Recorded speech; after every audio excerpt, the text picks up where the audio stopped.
Hello there.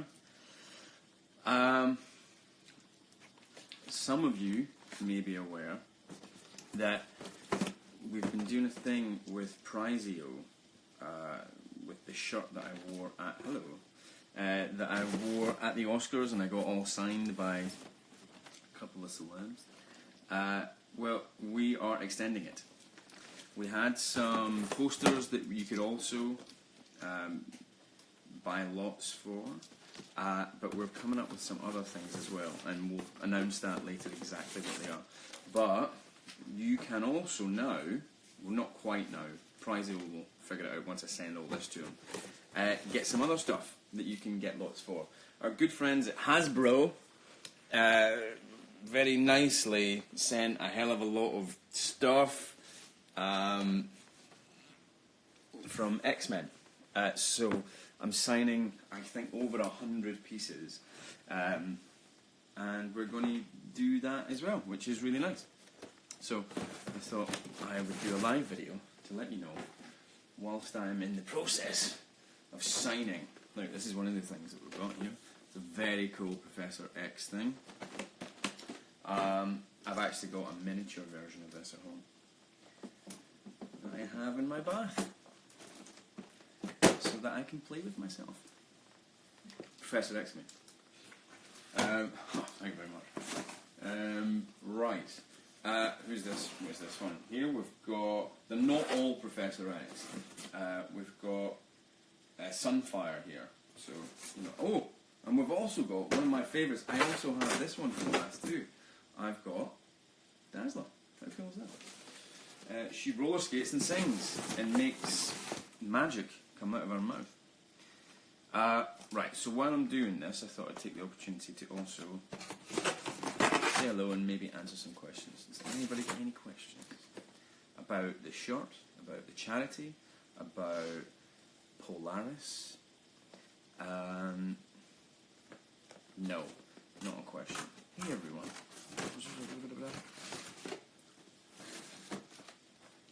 No questions. I'm devastated.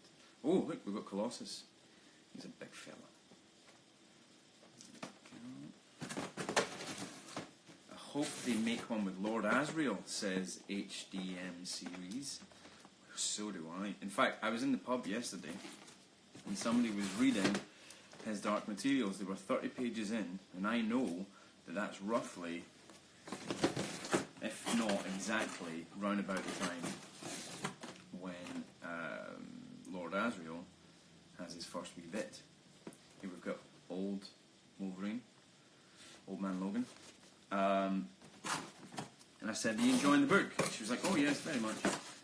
Says, "Well, you know, I'm actually playing Lord Asriel in a BBC/HBO co-pro," and I don't think she knew what that meant. And she said, "Is it a play?" And I said, "No, it's like a TV show." And she said, "Oh, that's really good." So we had a really good chat about it. I thought that was quite interesting. Many of you may not think that's very interesting. Hey, we've got Shatterstar. Shatterstar's pretty cool. When do you come to Italy? Says Gloria. I don't know.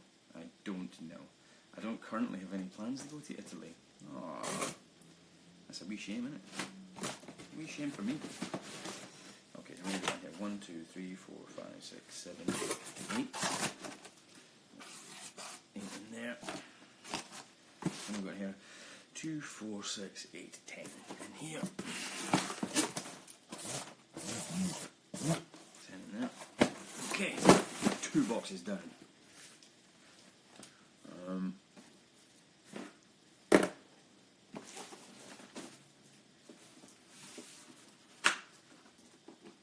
God, it moves quick.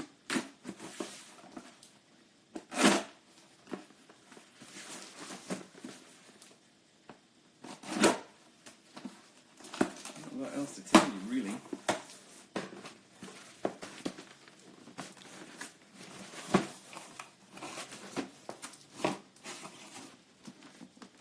More Wolverine. Okay, so there's a lot of Wolverine, it looks like.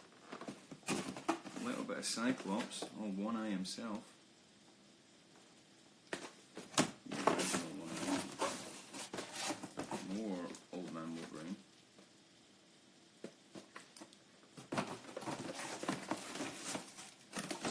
So yeah, like I said, this will go on Prizeo when I get it sent back to them. All 14 boxes, I think. Again, thank you Hasbro for that. There's some pictures. There's some original pictures from Annie Leibovitz going on there that feature myself and that I've signed. There's some from the photographer Peru that were taken of me a long time ago that I've signed as well. There's about 14 pictures, I think. We're going to do my shirt from Days of Future Past, my paisley pink shirt, which I actually wore recently, washed it and shrunk it, so it was too small for me now. So I thought I'd auction that. I've signed that as well. That's all going to be on there. And there's about 100 odd things here that you'll be able to do as well. The best actor, says Helio Faria. Thank you very much, Helio Faria. How many's in here? 1, 2, 3, 4, 5, 6, 7, 8. This is all, of course, in aid of the incredible charity, Ronald McDonald House, particularly the one in New York, which is the one I've got a connection with, that houses not only children going through cancer or battling cancer, but also their families. Gives them a place to live, gives them a place to live together, more importantly, which doesn't always happen. Whilst they're going through treatment, feeds them, houses them, keeps them warm, and keeps them in an environment, in a community where there's people going through the same thing, which just that sort of fraternity and that sorority is invaluable, really. It's sort of instant empathy and relatability all around you, you know. Not just for the children, but for the families, for whom it can be just as hard in a very different way, emotionally so, you know. When the little one is going through something so perilous and dangerous and upsetting, sometimes the kids are so young that, you know, not that they're oblivious to it, but the parents are the ones that are taking on the emotional reality of it even more. And the house really provides not only official channels to help them through that, and counselling and support and all that, but just people around you, adults around you that are going through the same thing, and that can make the world a difference. I know that from my own life, actually, being in certain scenarios where luckily there was people around me going through the same thing, and it just gives you somebody to touch base with. It makes you feel like you're not alone, makes you feel like you're not going mental. Although I don't know how you could ever go through something like your child having cancer and not feel like the world is a mental place. But there's a modicum of, I think, comfort there with what the house does. And that's an incredible thing, so that's what we're doing. We're trying to raise money so that house can keep going and keep doing the incredible things it does incredibly well. Just need to get these back in the box. That's the only thing. 1, 2, 3, 4, 5, 6, 7, 8. Another 8 down there.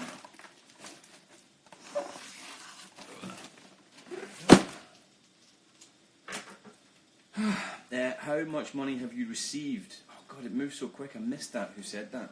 Someone said, how much money have you received? I think last time we checked in, which was about a week ago, with the sale of just the shirt and a couple of posters, we've gotten to 50 grand plus, which is amazing when you consider that this is all the result of just getting a little bit drunk and having very good actors sign your shirt with a red Sharpie. I mean, really, that's a whole lot of aid and help and goodwill and charity created just from a daft thing.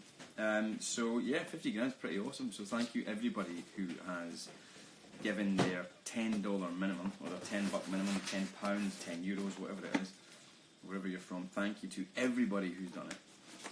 Thank you to all those people who've done even more. There's been people out there that have, oh my God, somebody's getting a Cyclops with a really bad James McAvoy signature. Look at that one. That's really not my signature. Sorry about that one. Maybe I'll leave that one out. I don't know. Maybe it's even better. I don't know.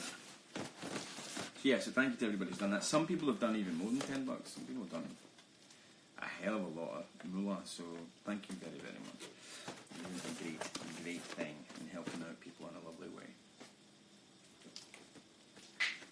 Mexico here. How you doing, Australia? Zell, hello. HDM says, how is the... Oh, God, it's gone. It's gone. Already. Another Sunfire, everybody. Pretty cool X-Men figure there. Figure! Okay.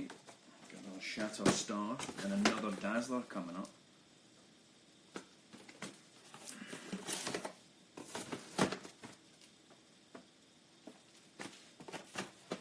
We do have some Professor X's, by the way. None of Magneto. Finzave. Not yet. No Magnetos as of yet. All Magnet Pants. I might be pregnant now. Says Vogue up like that. Really? Wow. This is a highly fertile, charitable moment.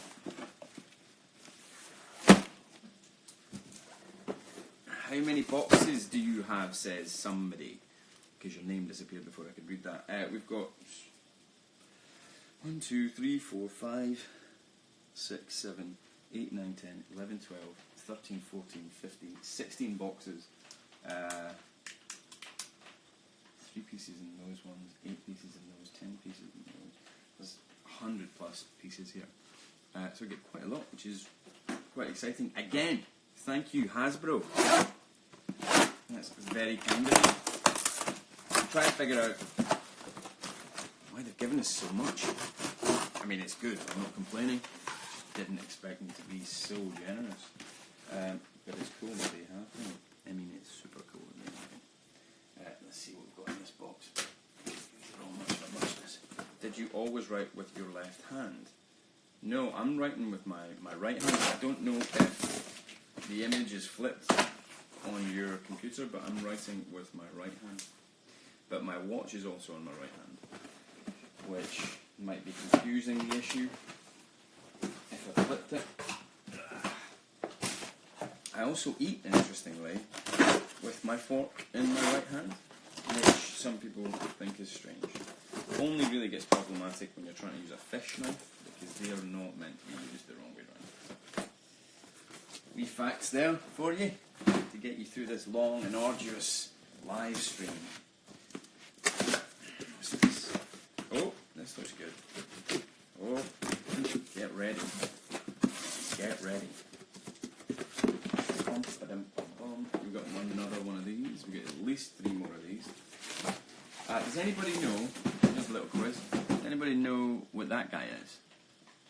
Now, I consider myself a bit of an X-Men fan, not just because I'm in it, but I don't know who that is or what that's all about. Anybody can tell me. You don't get a bonus point. You get nothing free.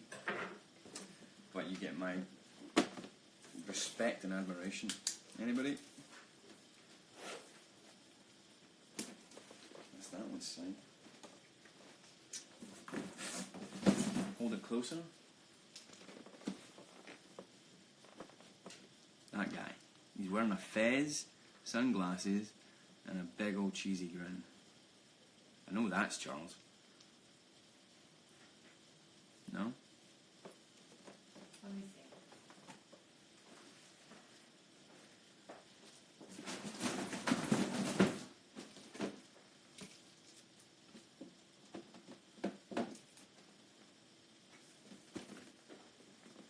See? Let's go and try to get the light right. Yeah, that guy. Sucky Hall Street Bouncer? I must have been a Glaswegian that said that. Juggernaut? It's not Juggernaut, I don't think, is it? Doesn't look like Juggernaut. I'm the Juggernaut. Possibly the finest line in any X-Men movie ever, uttered by Vinnie Jones playing Juggernaut in X-Men The Last Stand, I think, is it? I don't know.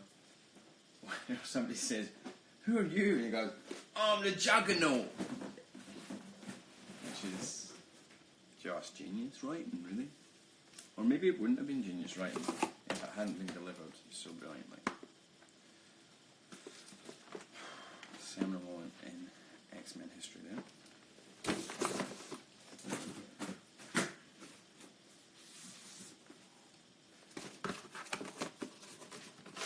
Last film you've watched? I watched the Fire Festival documentary on Netflix, which was good. I thought it was really good. I've been told it's incredible, and I think I was expecting more just because people built it up so crazy much. But my God, it was a surprising watch. And I'm really glad nobody died, because it did look like it could have been that serious.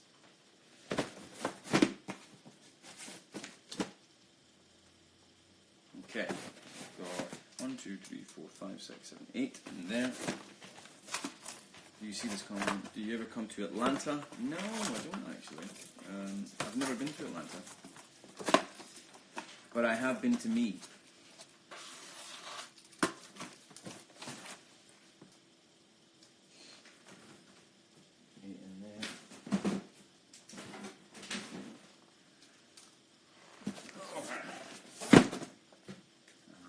Are you interested in the McCann doc? Yeah. Come to Pakistan. I'd love to come to Pakistan. How about Korea? I actually had to miss out on Korea this year. And I've been trying to get to Korea for a very, very long time. Partly because it seems like a cool town, but also because I seem to have a lot of people there who like what I do, so it seems like a good idea to go. But I can't, unfortunately. I've got stuff happening, and I have to miss that little trip. Hey, we've got some Deadpools here. I know I'm not Ryan Reynolds. I know I'm not Deadpool, but I'm going to sign them, and it could be yours for $10. I mean, it's a small price to pay for a toy signed by a guy that's got nothing to do with that toy. Do you know what I mean? Come on. Keep dropping things.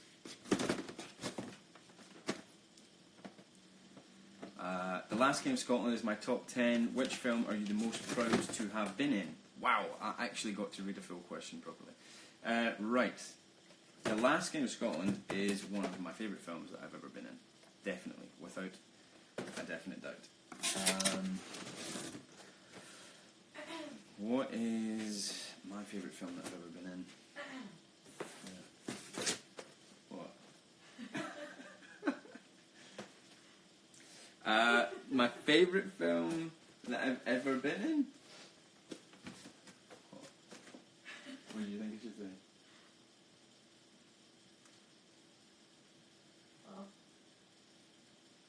Splash are the most favouriteest films I've ever been in. Definitely. My favourite films, I actually found Split, particularly Split, to watch it, I found it quite upsetting. The first time I watched it, I didn't feel too great after watching it. That's not because I didn't think it was good, it's hard to watch myself being, I don't know, violent and mentally disturbed. We paused, or we back? I didn't find it hard to do it. Have we paused? I don't know. No, we've not. I didn't find it hard to do it, but I found it hard to watch, which is a strange thing. Favourite film I've ever been in? Atonement's up there. Split is up there, actually. Filth. I loved Filth. Loved making it. Loved watching it. It's a film that did particularly well in Great Britain at the box office and pretty much nowhere else. I think it was maybe seen by 5 people worldwide, but it is a film that I am intensely proud of and enjoyed making a lot. So those are my 3. 2, 4, 6, 8 in here.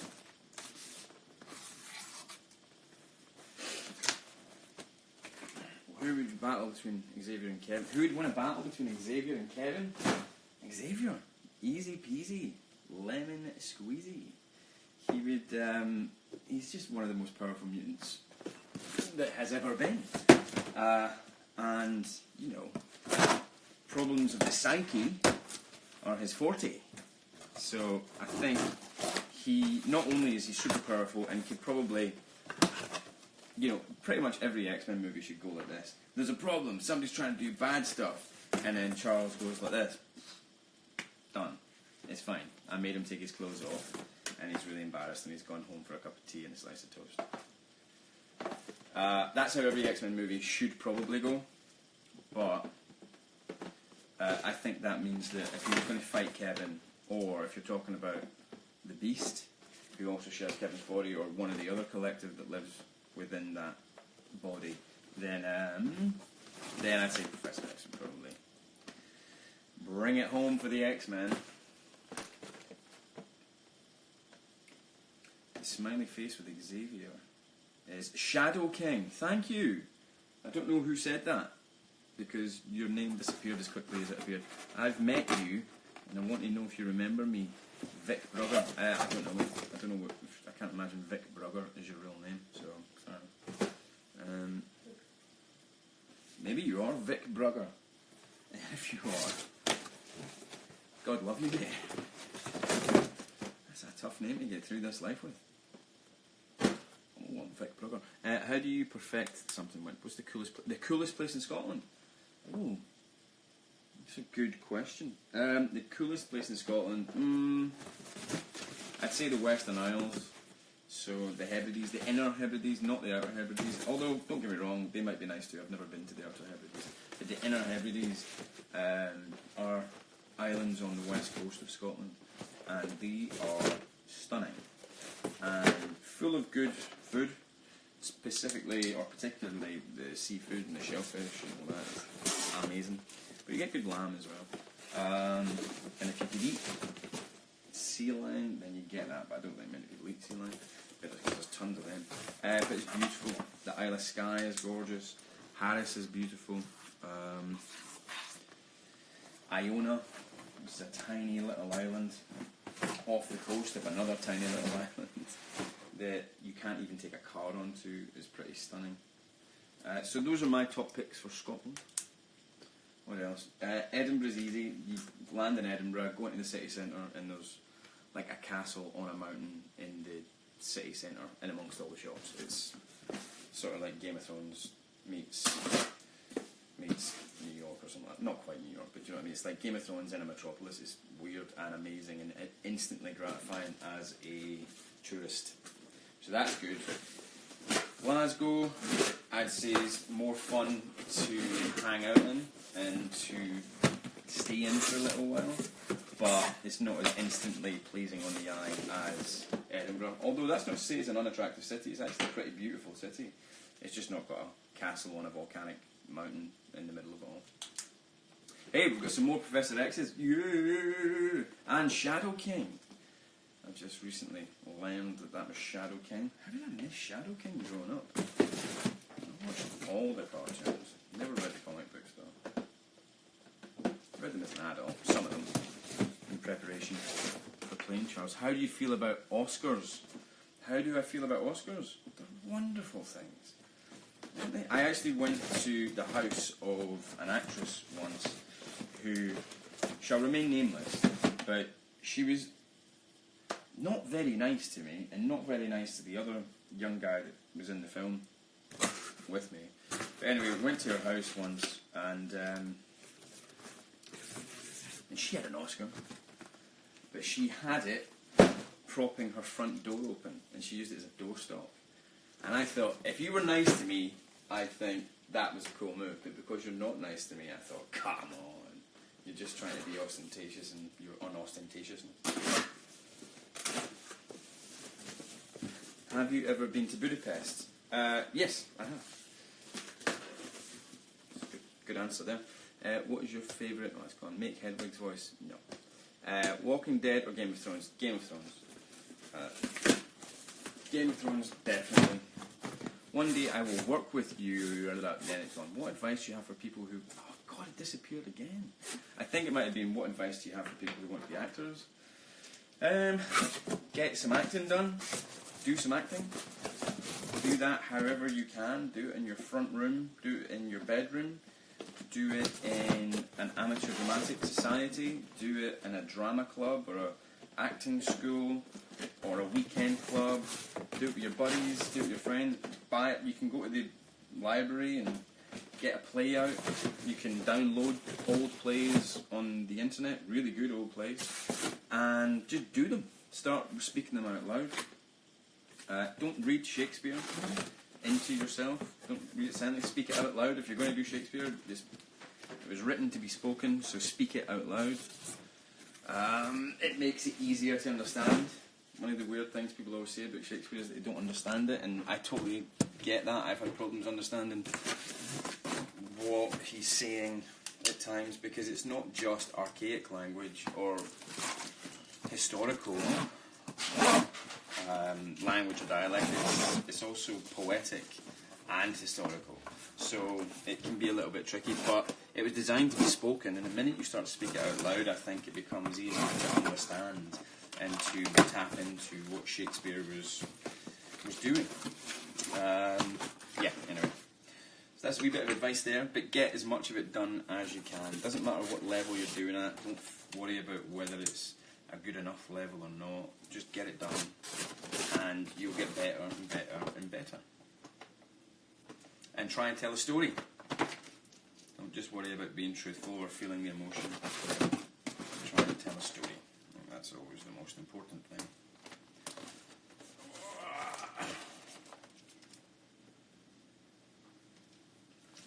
Any other questions? Have you always wanted to be an actor? No. I didn't always want to be an actor. I hadn't considered it at all, really, until I was about 16, and I got lucky enough to cross paths with an actor and movie director called David Heyman in Glasgow. He came in to talk to us about the play Macbeth, because we were reading it in class in English, and he lived next door to my English teacher. I said to him, thank you very much. I'd seen him in movies and stuff. He'd been in movies with Chris O'Donnell and Arnold Schwarzenegger, and I was excited and impressed. Anyway, I said, thank you very much. Can I please come and do a work placement with you if you ever make movies again? And I'll come make the tea for a week or something like that. Anyway, he was making a movie again in a little while, and he called the school and asked if I would be interested in coming for an audition. I went and auditioned for him, and I got the part, and that's how I got into it. But before that, I hadn't considered acting, and I hadn't really seen it as a possibility. I didn't have an acting school or an acting club, or there was no drama in my school, so it was something that really seemed like a natural progression or natural thing to do. But I always liked movies and things like that. But I got very lucky, meeting the right person at the right time, and also being polite and interested and outgoing at the right time, which I hadn't always been like that, but I was like that the day that he showed up, and he was, I don't know, brave enough to think he would give a polite person a shot, and it all worked out. For me anyway. I was pretty bad in his film, so it didn't work out too good for him, but it worked out really good for me because I got a career out of it, which was excellent. That's my personal harp player that travels with me everywhere I go. My harpist.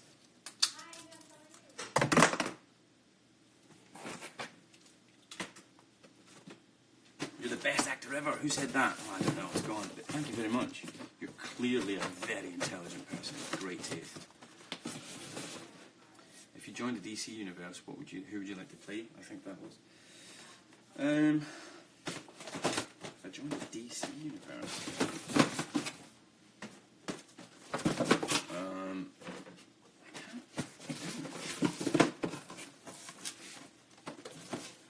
The Riddler, maybe? I always liked him when I was growing up.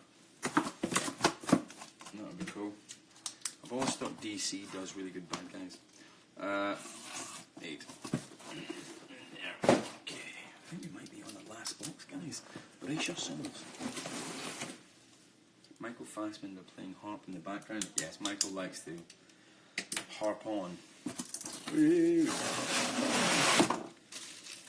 How do you get involved with Ronald McDonald's house? really easily, or really simply actually, they called my publicist when I was in New York doing press and asked if I would come and show the kids one of my movies. I think it was Romeo and Juliet to begin with. And so I showed them Romeo and Juliet, and I hung out with them afterwards, and the families, and everybody just chilled out and had a chat and did some photos and had a cup of tea and all of that. And since then I've been back 2 or 3 times, and I just think it's an incredible, pretty unique institution that just provides comfort amongst probably the most testing, trying and upsetting time in a family's life. Most difficult role? Most difficult role? Well, the most difficult role is always a badly written role. Like a badly written script or a badly written role is undoubtedly harder to do than something that's well written. So, but you don't get credit for that. You don't get awards for a badly written gig. Do you know what I mean? But yet, that's the most challenging thing I think an actor could ever do when you're working on something that's a bit crap. And we've all done that. Come on, everybody's done that. Name me an actor that hasn't worked on something that's just a little bit crap. I've done that, and that's the hardest thing. Of all the good stuff that I've done, the most challenging role, I mean,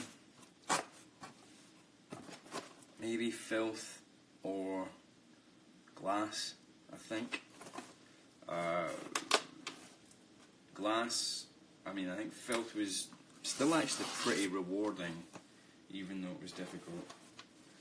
And Filth was pretty rewarding, even though it was difficult. Glass was tough because there was just so many characters to get through, and you didn't really feel like you got a lot of time to bed in with any of them. So that was probably the most challenging actually, because you had to feel like you were being true to the character, and yet some of those characters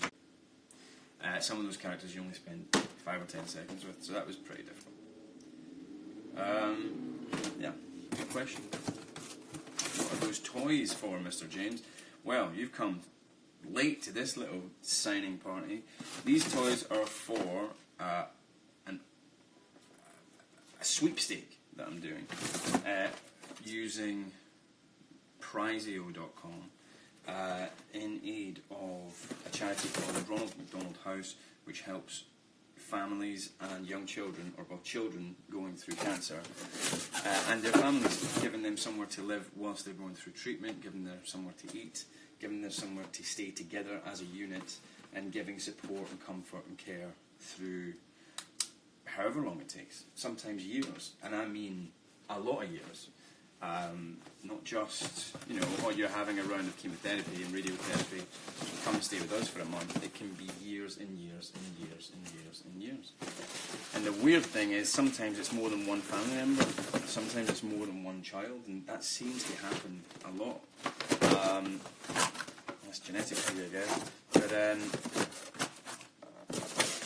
and Ronald McDonald House is there for them, and it helps to provide comfort in the darkest of times for any child or any family.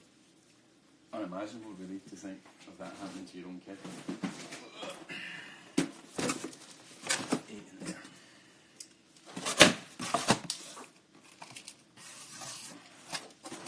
Any other questions? Have you seen Captain Marvel? No, I haven't. Can't wait. Love a bit of Samuel L. Jackson with a slice of brie. Get that? Little cheese joke there, because Brie Larson's first name is a cheese. Don't know if it's spelled the same. Sorry, Brie. When are you coming back to the West End? Soon. Ish.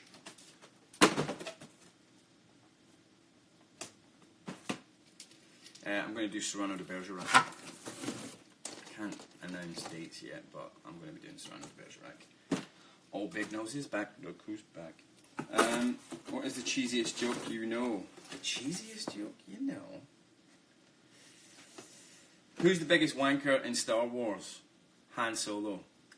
It's not very cheesy, but it is an original, I believe. I invented that joke when I was, I think before I was a teenager. I think I made that joke up when I was... I made up a trio of Star Wars jokes. Here we go. Who's the biggest wanker in Star Wars? Han Solo. Good, right? Who's the biggest... Who's got the dirtiest habit in Star Wars? Chewbacca. And then...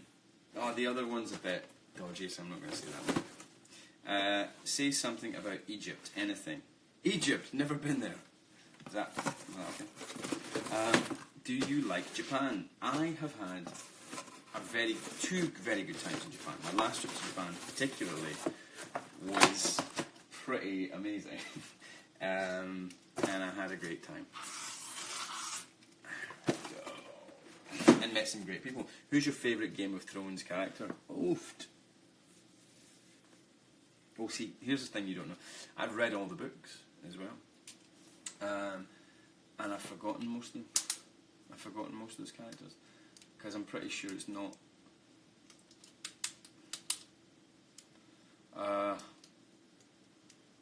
Jorah Mormont. I say Jorah Mormont's my favourite character in the books, and probably in the TV show as well. Because of the signature, the box is more important. When is the wedding with Fassbender? He's married, dude.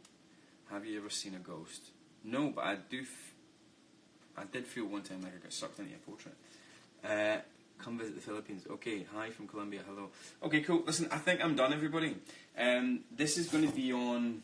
I'm going to send all this back to Prizeo, and they'll probably, if on my homepage, on my Instagram page, there's a link in my bio to Prizeo. This probably all won't appear on the Prizeo page just yet. They'll have to get it, count it all, make sure it's all okay, and then you'll have a chance to win this stuff, as well as the signed Oscar shirt, as well as the Days of Future Past Charles Xavier shirt that I signed as well as the Annie Leibovitz pictures. I think there's about 10 of those which I've signed, as well as the pictures from the excellent photographer Peru as well that I've signed. There's going to be all these, over 100 toys, I think, that are signed by myself. There's also some posters going to be on there, some of which I think have been signed by the cast. Might be a glass and a split poster, and I think there's going to be some X-Men posters on there too. So there's lots and lots and lots of things to win. It is a sweepstake. It's not just going to the person with the most money. They can slap down $5 grand or 10 grand or whatever it is. It's a sweepstake, so it's like a raffle, if you don't know what a sweepstake is. At the end of it, at the closing date, we'll pick out all we'll pick out the winners, basically. But what will happen is, like with these, $10 minimum buy-in, but with these, maybe you spend $50 and you get something. I don't know what the price will be, but that's the way we're going to do it. So there's going to be more stuff to win, more stuff to get a hold of, and it's all in aid of the most incredible charity, Ronald McDonald House in New York. All the best, everybody. Thank you for tuning in. Stay with us, but don't, because I'm turning off. Cheerio. Oh, and